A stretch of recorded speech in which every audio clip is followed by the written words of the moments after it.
Ladies, welcome to this episode of the She Is Extraordinary podcast. I am here with a woman that I met, oh my goodness, is it 3.5 years ago almost? I know, crazy. Yeah, Lori Patch. She is a broker in Washington State.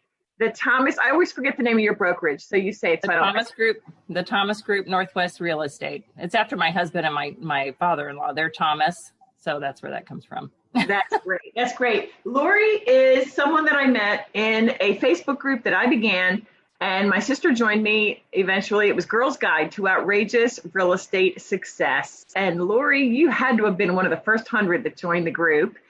And you jumped on board with us for group coaching. And so I just wanted to bring you on to my podcast because I believe you're an extraordinary woman and you've done extraordinary things. So why don't you tell our listeners just kind of a quick background story on what brought you to real estate?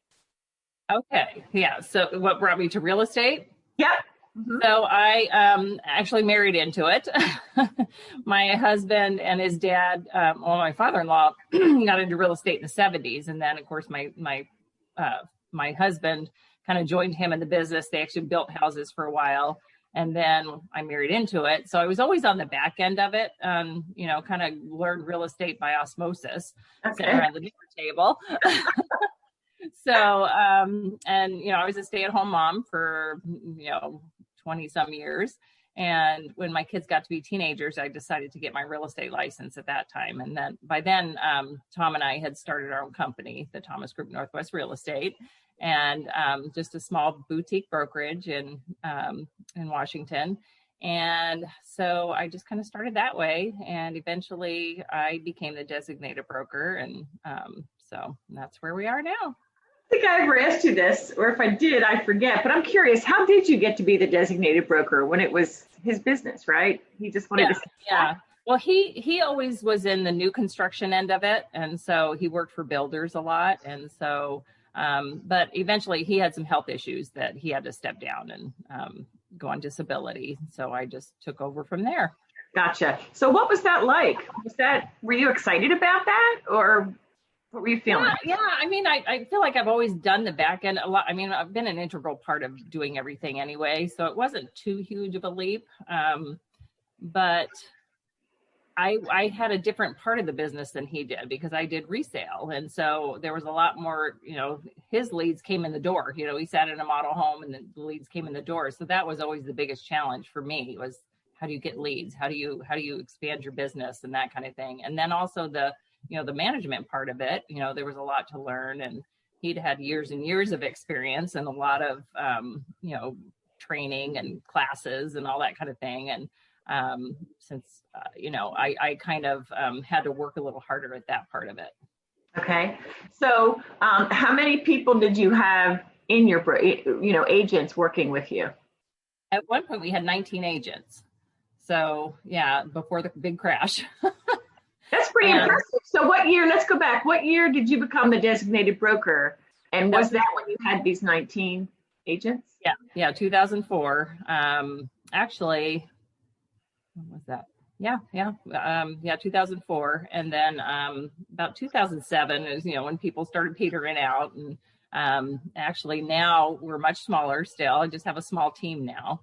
And decided to keep it that way because there was a lot that I learned by having all of those brokers, and not quite sure that's the direction I wanted to go with it. I prefer to keep it smaller and more intimate and be a little more selective with who we bring on now. So, yeah. That's awesome. And selective not only with the agents that are working with you, but you zeroed in on an ideal client, right? I did. Yes. Thanks for your help. Yeah, let's talk about that. So before the twins, me and Jan, you came to us and you said you were about ready to quit. So really take us to that place. Yeah, I was so burned out. Like I said, my husband had a lot of experience and was helping me with some training and things. But again, the lead gen was the part that was burning me out and trying to figure out, how do you get in front of people? Because I'm more of an introverted. I'm not a joiner. I don't like networking. I hate all that stuff. And so how do I meet people, And so when you guys talked about brand you, that was the first light bulb. because at that time I was so burned out going here and there and picking, there's always some shiny new thing that's going to make you successful, right? And so, I was tired and I was ready to just give up, because I'm like, I'm just going to go to work someplace because it's just too hard, and I can't figure out that secret, and I'd look around to these other agents in my market, and we had a lot of very successful agents on my market, and looking at what they're doing and comparing myself to them, and I'm just like, I can't do that. That's not who I am. I'm not comfortable doing that. I didn't like feeling salesy. And so we learned all about that. And, but just tapping into brand you. And I had to laugh because it was so hard for me that at the beginning, because, one of the questions was, you kind of went into, like who we are and what we like to do and who we like to hang out with, basically. And I'm like, I don't know. I hang out with my family. I'm very family oriented and hang out with my kids. I don't know. But one thing I did like was going to lunch. That was my thing. I love going out to eat. And I jokingly said that. And then lo and behold, that whole thing just grew into this phenomenal lead generation system. That's really not a lead generation system. Yeah, let's pause for a second. So you were about ready to quit. You joined our group coaching. And as you were going through the process and realizing that you don't have to be like everybody else. And in fact, we said, do not compare. Don't look around. Blinders, right? But I love that you said, I realized I liked lunch, and then you ran with it. So tell the ladies listening what you did, because it was incredible. It still is amazing. I know. And it blows me away to this day. Because it has nothing to do with real estate. It has absolutely nothing to do with real estate. And it just feels right to me. So what I did initially was to create a women's Facebook group. And I kind of got that inspiration from you with the group that you ladies had created, and how I saw how supportive it was, and, how kind everyone was, and just the camaraderie that was there. So I just kind of put my own spin on it, and I just created a local ladies group. I called it the Maple Valley Ladies Society. And so, all I did was I didn't try to overthink it. I just did it. And so I just put it on one of the other community pages. Hey, who wants to go to lunch? I want to start this group. Who wants to go to lunch? And that was it.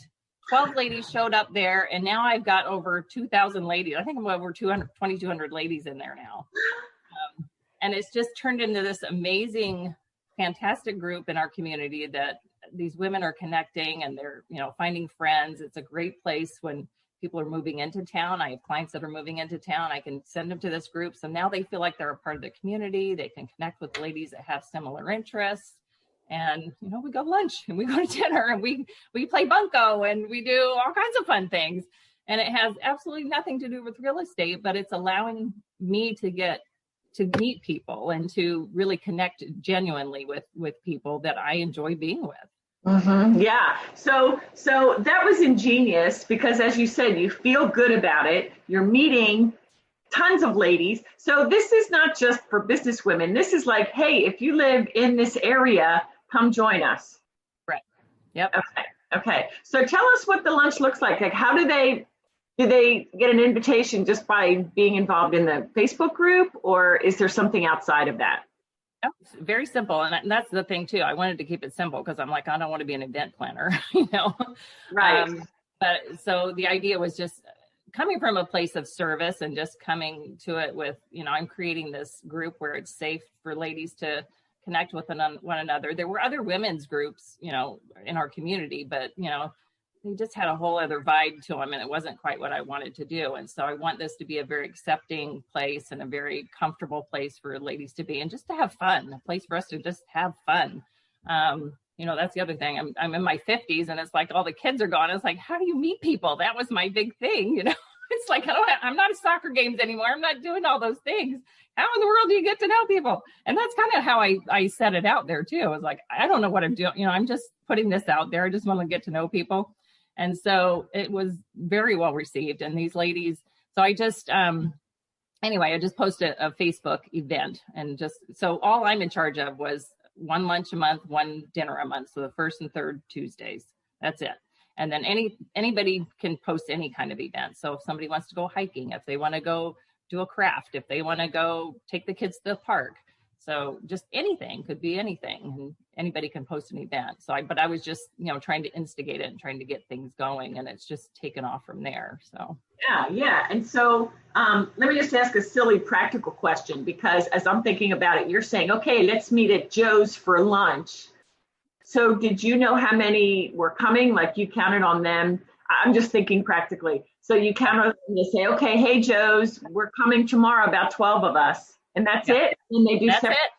Okay. Yeah, everybody pays their own way. There's no cost involved. It's just, everybody pays their own way. And I discovered over the course of doing it that about half the people that say they're coming actually come. So I've kind of adjusted that way. But it's been great because it just allows you to sit down and visit with people, one-on-one or with a few people. And, as the group has gotten bigger and bigger, I had to start putting a limit on the number of people that could come, and I'm encouraging other ladies to start a lunch, invite people to lunch and that kind of thing, so that everybody has a chance to meet. But yeah, that is so neat, because you're the head of it. I'm sure that at each of these events, people are like, where's Lori? I want to meet Lori. That was the weirdest thing to me. It's like I became this local celebrity, and you guys had talked about doing video, and I was so terrified of doing video. The first time we did a video, I had to have my little grandson in my lap. Yes. I could, because I was so nervous about it. I had to practice my script about 20 times.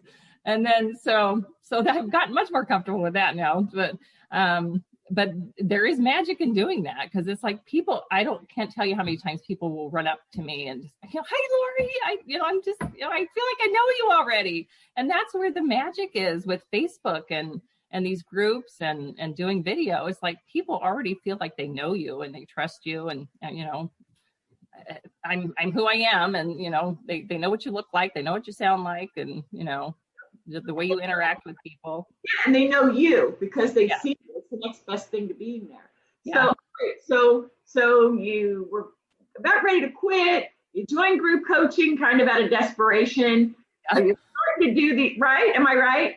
Yes. Yeah. I didn't even know how I was going to pay for it. I was, I wasn't sure how I was going to pay for it, but I just knew I had to do something. And I had gotten so much out of your group already, just with the things you had done in the group. And I participated in some of those activity or those exercises and, what do you call them? The little classes and things. Yeah. So I just knew I felt comfortable. I knew I needed something, and I trusted that you had, some answers for me. And so I just kind of took a leap of faith and just did it. So. And see, I love that. And I just want to say I still am in touch with a bunch of ladies from the Girls Guide group, because now, I pivoted. I work with Christian women with all different kinds of businesses, including real estate. But, last week I spoke with a woman who joined early on in the Girls Guide, like you. Like, I feel like I've known her. She was actually crying on the phone because she's afraid to invest in herself. But now she's getting to the point where she said, Judy, I had a full-time job and real estate's not working, and I just got furloughed, and I don't know what I'm going to, she was crying, and I felt really bad. And I said, well, is it time to invest? Do you realize that for the last 3 years, things haven't worked? And, she didn't, she's afraid. She operates from fear. And so I just feel badly. So I want you to speak to her. Imagine if she was in front of you and you're like, okay, so you have a choice. Continue. Yeah. What would you tell her? Yeah, I think it is that there's so many different things, and there's always somebody coming at you that's saying they have the answers. But for me, I had the proof that you guys had the answers, that because I had already participated in some of those things. But it is an investment, and I look at it like, people pay thousands and thousands of dollars to go to college, so that they can have the money later on, that they can make a living later on. And it will work if you do, follow through with it and put into practice the things that you're teaching. It's going to work. It just is. Yeah. Yeah, that's a mouthful. And it's been coming back. I can't even tell you how many times more. I think I sent you what I did that last year in 2020 compared to 2019. And it's just exponential. I did 2.5 times my business last year, and I may double again this year. So I'm bringing on other agents, and I'm able to share what I've learned with them, and I see it working with them. And so, I mean, that's proof. So That's Lori, congratulations. Because you know what? I teach my way of doing things, but if you don't implement it, if you don't really jump in, and that's what I loved about you, you totally jumped in. So let's get to that. Okay, so now you're doing these lunches, you're starting to create your own brand, not worrying about what other people are doing. So what happened? Like, I feel like you had a light bulb moment, or, you know, as things started coming together, the business really took off. Can you take us back to that time? Yeah, it's just, I mean, it was a lot of things. I mean, the brand you was one thing, and not comparing myself to others, and really getting comfortable with myself. For me, that was personally life-changing, just getting comfortable in my own skin and accepting I do things the way I do it. And then now I see the impact that it's had on all these other women. It's just been, you know, it's like inspiration. It was inspiration. It wasn't me, because I had no idea it would turn into what it did. And so learning to follow my gut was a huge thing. That was another decision I made, is just not hanging on to that fear of trying something, but number one, trusting you and what you're telling me that it's going to work, and then doing it, whether I was afraid or not, and then getting more comfortable with that, and then taking the next step. And, but just learning to follow my gut and not overthink things. The imperfect action concept that you taught was life-changing as well, because I'm a perfectionist, and I, you know, before I would have sat down and had to have all my colors done and my fonts and my, you know, I get wrapped around the axle on all this stuff. My husband used to drive him nuts, because I stay up till all the hours of the morning, you know, figuring out, and I was always getting ready to get ready, you know. So now it's like, I'm just going to do it, you know, just jump in and then I'll figure it out, you know, which is a little scary, but it's also liberating, you know, to just let it go and let's see what happens, and just follow that feeling that, you know, do this. When you get an idea, do it, and just do it. Don't overthink it. Don't overthink it. You don't have to have it all figured out. You're just doing it. Now, I was going to mention, so what does your husband say about this new Lori that he sees in front of him? He's like, he'll say sometimes to me, I don't even know who you are, because it's like I always rode on his coattails, and now, especially over this last year, he's really seen me come into my own, and he's very proud. He's very supportive, and it's been interesting because now I'm kind of sharing with him the way I'm doing things that are totally different than the way he did them, and not that his way was wrong or my way was right. It's just we do it differently. And we relate to people differently, and we do business differently, and they both work, but he is totally amazed by what I've been able to accomplish, you know, and he's been very supportive of that. That's great. And you, right before we got on the recording, you said you moved in November. So let's talk about that, because family is very, very important to you, and you love the water. Who doesn't? Yeah. about that.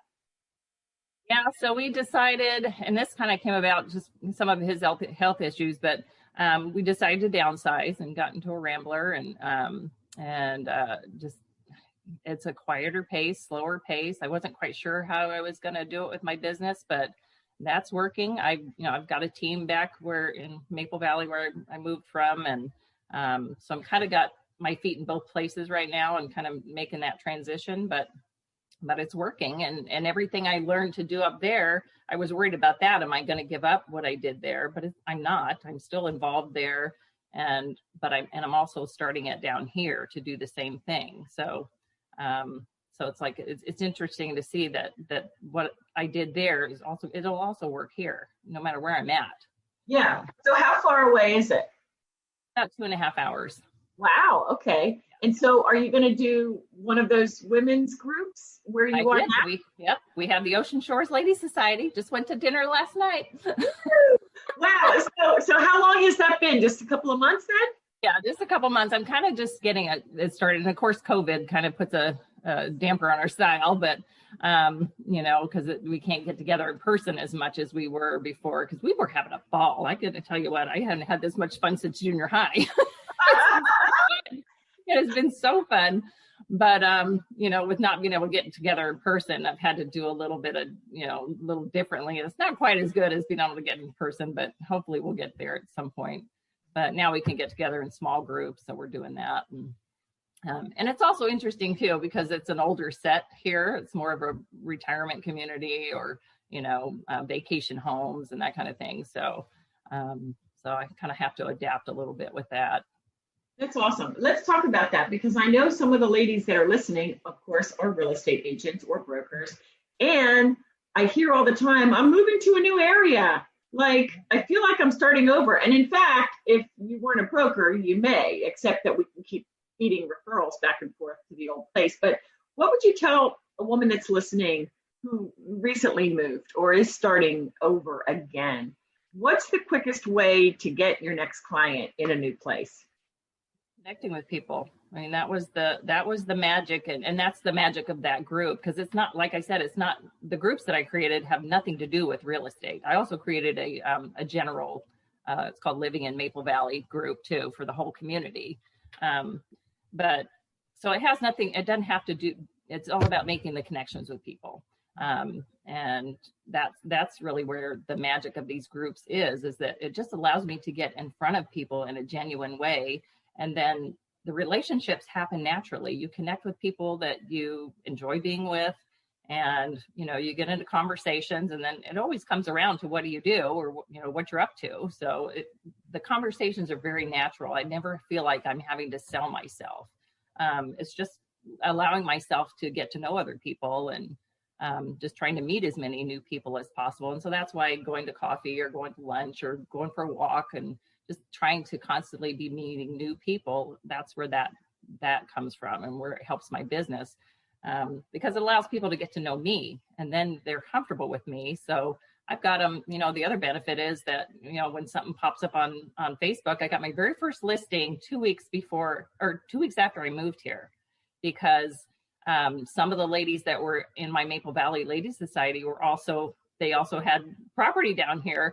And so somebody had posted on there, they wanted to, who's a good real estate agent. And I had 2 ladies pipe in for me. And I was one of 2 that they interviewed. And then they got it because of those, I got it because of those recommendations and the way, of course, the way I presented myself and everything. But so it worked that way too. So you've got all these cheerleaders all of a sudden because they know you. And the one lady I never even met in person, and she piped in for me. That's amazing. That is really great. So, well, I love to be practical. So women listening, I'm sure this is exciting, because all those introverts out there, and you love to talk to women, other people, but we don't know what to say. So when, obviously you've gotten clients from the group, but when do you talk about what you do? Do you wait for them to ask you, or at some of these lunches, have you had an opportunity to kind of give an intro on who you are, that kind of thing? Yeah, it's always, I try to come from a position of service and being, and I generally want to meet these ladies and learn about them and see how I can help them. But it seems like it always comes around to that. Anytime, you're getting together around lunch or whatever, and you're just talking to ladies, you're talking about what you're doing. So I'm out, I had to stage a house today, or I had to do this, or went to this. And so it's just part of the natural conversation. I do also on my women's group, I don't want it to be salesy. So I don't want everybody constantly bombarding with, here's Mary Kay and here's, sales on different things. And so, but I created once a month where they can post their business. And so we can support one another and, women to women businesses and that kind of thing. And that's been phenomenal too. But that gives you the opportunity to say, hey, this is what I do. That's awesome. So because we're both in our 50s, I know for me, I feel more confident and more like, I'm just going to go for it. Like, I'm not even hesitating. And I have to admit, I was always kind of like that, but even more so now. But we are that perfect age. So do you think that has impacted you in the way of confidence and the way you handle yourself? Yeah, I think so. Yeah, I think there is something magical that happens when you get to your 40s or 50s, and I'm tired of trying to be everything to everybody or be the perfect whatever. It's just I'm just going to be me. And, you know, you kind of let go of a lot of stuff, which is nice. So yeah, and you're more comfortable in your own skin. But I will say, I think a lot of the exercises that you took us through helped me to get to that point. Because like I said, I was always comparing myself to other people. And so that was very liberating though, to let go of that and to just allow to be comfortable with who I am and be okay with that. And it's fine, you know, and people relate to that. And that comes across as you're being genuine. You're not being phony, you know, and so it allows people to get to know you, which is what, I mean, when you're doing business with people, they want to trust you and they want to, you know, be comfortable with you, and you attract the people that you enjoy working with. You know, so you're not having to take whoever just comes along or forcing, you know, a relationship that's really uncomfortable because maybe they're different personality type or different, you know, whatever from you. I think once you're comfortable with yourself, you attract people that, you know, that you relate to well. I love that. You know, because then they recommend you, and nice people know nice people, you know, so it just works, you know, great. Yeah. And so I'm curious now that you're a grandma, you want to hang out with all the family, you love being by the water, and you need that family time. So help us understand how you manage training your agents, especially now that they're 2.5 hours away, some of them, and how you still carve out family time and me time. Yeah, I'm still working on that one. Honestly, I am. And I'm just building myself a she shed in my backyard that's going through my office. So I'll actually have to go to my office and come home. So I love that. We've always been a virtual office. We've never had a sticks and bricks office. And so that part of the business has been, I mean, I do training just like you and I are talking now. We get on video chat and that kind of thing. And what, you know, and I'll go up there and we meet together and stuff. But so that part hasn't been an issue. But it's always been an issue with me with balance, and because I like to do things until they're done. You know, I don't like things being unfinished, and so that's never, you know, you're never finished, and so I have a hard time cutting it off. But I'm working on time blocking, and I am getting into those routines, and you know, constantly especially with real estate, trying to avoid those ups and downs, and that's just where consistency comes in, and you know, and I try to focus on, you know, just meeting people and not focusing on the sales part of it, but just constantly focus on meeting people and filling up my pipeline and always having somebody somewhere in my, you know, in my pipeline. And so that kind of helps you avoid those peaks and valleys. Okay, I'm going to ask you about follow-up, but one more thing, and then we'll close. Thank you so much for your time. This is so good. This is so good. All right. So those that are listening and are like, okay, I'm going to start a similar Facebook group and a similar women's group, or whoever your ideal client is. How did you first get the word out about this Facebook group? Was it something that you did, you know, with postcards, or was it pure word of mouth? All on Facebook. So we had a huge community Facebook group already for the community. And so I just posted on there to invite ladies. And then all of a sudden, you know, once it started, it's like everybody has started inviting everybody. But I think the magic too was I really sensed that people were craving a civil place to connect with people, because things have gotten so divisive and so nasty on Facebook. And so they're just tired of it. And that's why I created the other community page too, because the community page that we did have was very, it was just mean, you know, it was just a lot of nastiness on there. And so, and I would want to send people to a community page when they're moving into the area. So, because it's a great community, but you'd never know it from that page. And so, and I kept hearing people saying how tired they were of it. And so I just decided to create my own. And then that's grown. You know, I've got over 7,000 in that one now. But just do something that you're comfortable with, and then just put it out there, and then have them invite people. I did contests, you know, a lot of contests and giveaways and that kind of thing, just, you know, little things. And it was interesting with when I created the business or the community one, a lot of businesses jumped on board too, because they were tired of all the nonsense, and people get on there and blast them and all that kind of stuff. And so I got that part of it too, where I wanted it to be a community Facebook page where people would be comfortable and neighborly, where you want to say hi to people when you meet in the grocery store, Right. and not be afraid to say something or ask for a request without getting a smart remark, So, so I kind of set the tone on there too, and then it just attracted people to it, and then they would share it. That is so smart what you did, because you were listening. You were listening to those in that community group. What are they looking for? And I think what you said, women in particular, I think we crave sisterhood and community. And so that's really smart. Can you give us one quick example of a contest or a giveaway that you did to generate more interest in the group? Yeah, it's just, at the beginning, I mean, because people, like I said, people were just craving that connection. This was with my community group. All of a sudden, businesses were just jumping on board saying, okay, and I think I started out, I'll give a $25 Starbucks gift card if you invite so many people or whatever.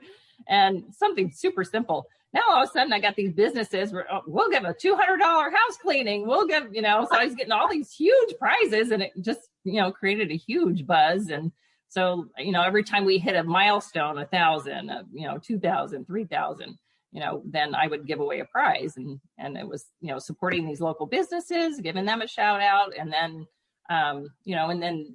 helping the group to grow. That's beautiful. All right. Next to this question, follow up. Follow up is where the money is. We all know that. And again, not wanting to be salesy or come off pushy, so many let that fall, and they're losing tens and maybe hundreds of thousands of dollars in their career. How do you handle the follow up? What does it look like? Yeah, it's just connecting with them. Either, of course, a lot of my stuff's through Facebook, so Facebook Messenger, and just contacting them behind the scenes, listening for people or watching for those cues when people are asking for things, or just constantly being coming from a place of service. How can I help? Whether it's real estate or related or not. But if it's in my pipeline or whatever, it's just making sure you time block for that and constantly touch base with people, because honestly, if people don't hear from you, they think you're not doing anything, or with real estate, they think you're not in the business anymore. So it's like you have to constantly let people know you're still here and you're still here to help.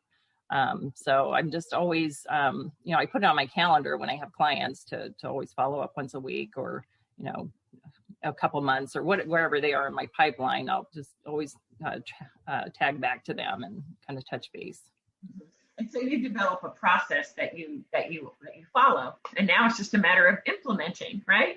Yeah, and being consistent. You just have to be consistent about it. So when you call, last question on the follow-up, because I really want this to hit home on the ladies that need to hear this. So do you ever in follow-up call someone, maybe a buyer who's kind of fallen off the map? Yeah, I think they do need to hear your voice. So yeah, definitely a phone call. I mean, texting is good. A lot of people text now, especially young people. They don't like talking on the phone. So you have to kind of. What do you want me to do on a phone? Talk on it? Crazy. Talk on the phone. So it just depends on the person. Like, maybe if it's an older person, I definitely call. And if it's a younger person, I might text them, or sometimes I'll call, and just touch base, or, watch for things, their birthdays. And that's the other great thing about Facebook is you're able to kind of see what's going on in their lives. And there's just natural ways of touching base. And so that's been very helpful. I always friend my clients, my past clients, and try to friend as many people as I'm comfortable. If I know I'm comfortable with them, I'll friend them. And but it's just a great way to touch base with people. I had a sale a few months ago from a lady.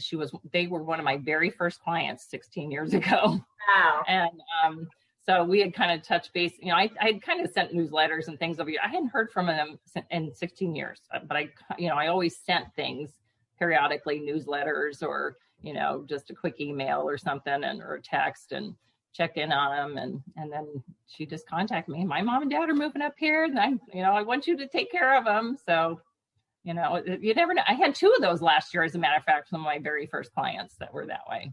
And I never heard from in 16 years, but just staying in touch some way and letting know you're still here and, ready to be of service. Lori, you're extraordinary, and that's why I wanted to have you on the show. So last question always is, Tell us about an extraordinary woman in your life and what makes her extraordinary. An extraordinary moment in my life? At any moment, Oh. someone maybe in your childhood or maybe now, whatever comes to mind. I don't know. I got 10 grandkids, so they're pretty extraordinary. Of course. Yeah, you don't want to select one. Yeah, it's super fun to get to live life over again through their eyes, and it's just, yeah, that's like the payday for being a parent. Yeah, I have yet to experience that, but I do understand. So it's the best thing. Yeah. So, any one woman stand out? Honestly, you and Jan both have been an exceptional influence on me in my life. Because, like I said, it's not just professionally, but personally. You had a significant impact. Not, like I said, my husband said sometimes I don't even know who you are, but it's like you unlocked who I was. I was there all the time, but you helped me put the puzzle pieces together, and you really did have a significant impact on my life, not just professionally, but personally. So I'm so grateful that I found you guys just by happenstance somehow. I think it was on Facebook, something popped up or something. So. God works in mysterious ways. So yeah. I can't wait to meet you. And I hope it's going to be this year, and see you again. And actually, I'm an extrovert. So this past year has been insane for me. Like I'm like, one of my friends said, I feel like I kind of have PTSD. And I thought about it. I go, oh, that's true. I feel kind of, So anyway, Lori, thank you so much for coming on. I'm sure the ladies listening are inspired by you, and anybody that is listening and feeling, oh my gosh, do I really want to do this? The question is, that is the question. Do you really want it? Because if you really do want this business, you can do extraordinary things. So Lori, thanks so much for joining me. Thank you so much. It was good to see you. Awesome. You too. All right, ladies, if you like this episode, I would so appreciate it if you would take a moment and leave a rating and a review. Give me your feedback. It means the world to me. Thank you for listening, and we'll see you next time.